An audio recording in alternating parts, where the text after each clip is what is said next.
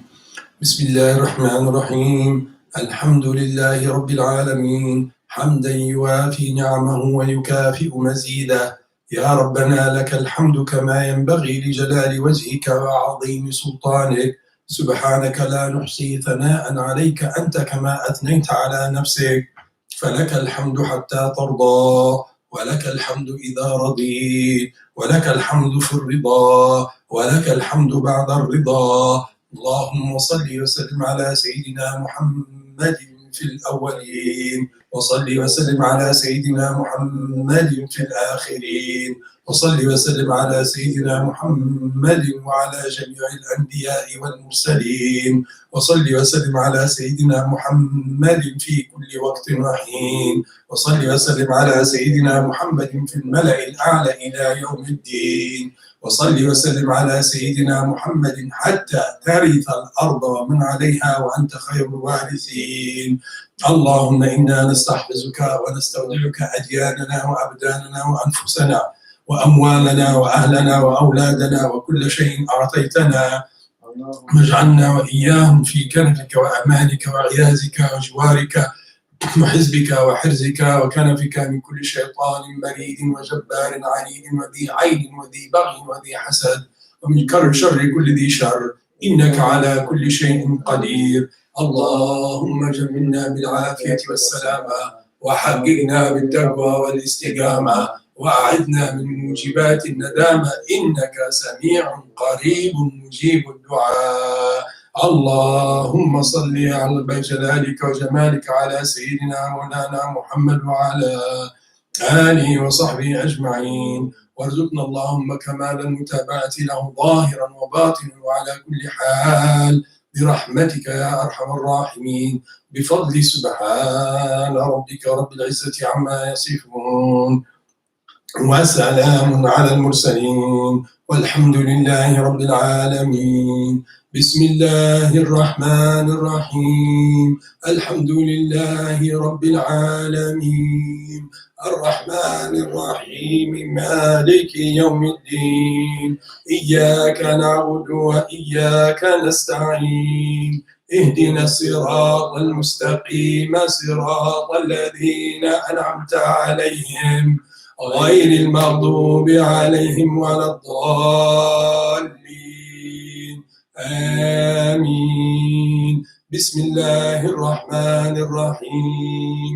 الله لا إله إلا هو عالم، الله لا إله إلا هو الحي القيوم، لا تأخذه سنة ولا نوم، له ما في السماوات وما في الأرض، من ذا الذي يشفع عنده إلا بإذنه، يعلم ما بين أيديهم وما خلفهم، ولا يحيطون بشيء من علمه إلا بما شاء، وسع كرسيه السماوات والأرض ولا يئوده حفظهما وهو العلي العظيم.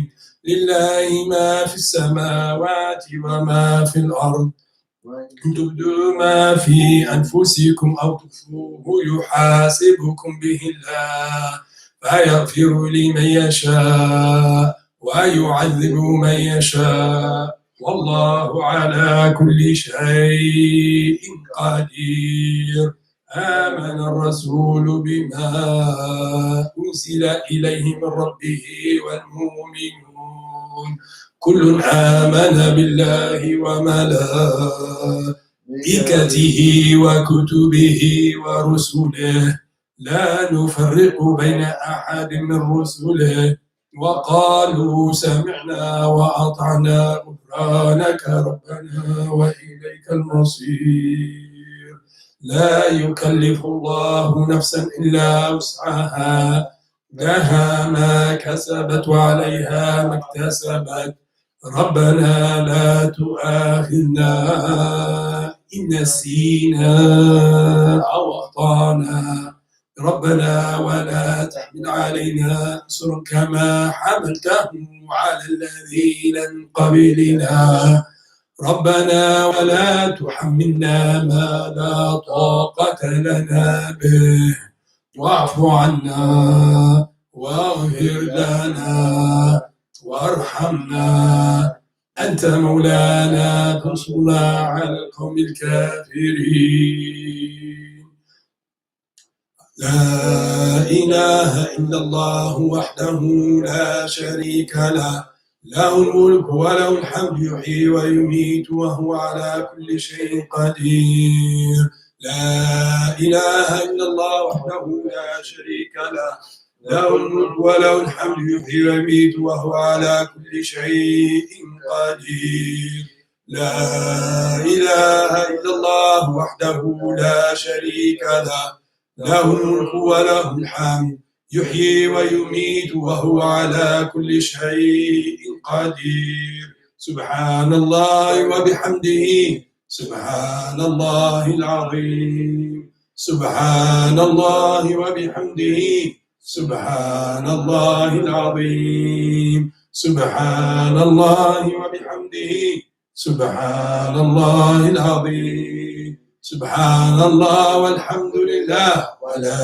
إله إلا الله والله أكبر سبحان الله والحمد لله ولا إله إلا الله والله أكبر سبحان الله والحمد لله ولا إله إلا الله والله أكبر سبحان الله والحمد لله ولا إله إلا الله والله أكبر سبحان الله وبحمده سبحان الله العظيم سبحان الله وبحمده سبحان الله العظيم سبحان الله وبحمده سبحان الله العظيم ربنا اغفر لنا وتب علينا إنك أنت التواب الرحيم ربنا اغفر لنا وتب علينا إنك أنت التواب الرحيم ربنا اغفر لنا وتب علينا إنك أنت التواب الرحيم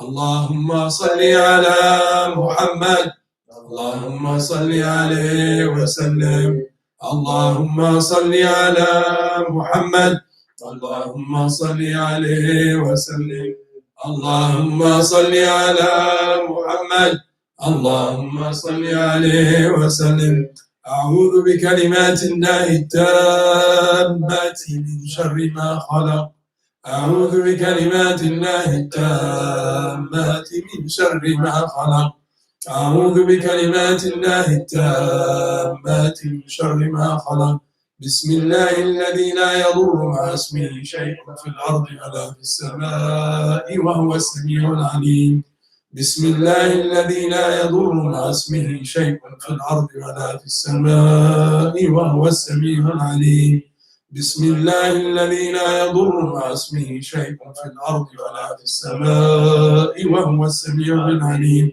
رضينا بالله ربا وبالإسلام دينا وبمحمد نبيا رضينا بالله ربا وبالإسلام دينا وبمحمد نبيا رضينا بالله ربا وبالإسلام دينا وبمحمد نبيا بسم الله والحمد لله والخير والشر بمشيئة الله بسم الله والحمد لله والخير والشر بمشيئة الله بسم الله والحمد لله والخير والشر بمشيئة الله آمنا بالله واليوم الآخر تبنا إلى الله باطنا وظاهر آمنا بالله واليوم الآخر تبنا إلى الله باطنا وظاهر آمنا بالله واليوم الآخر تبنا إلى الله باطنا وظاهر يا ربنا واعف عنا وامح الذي كان منا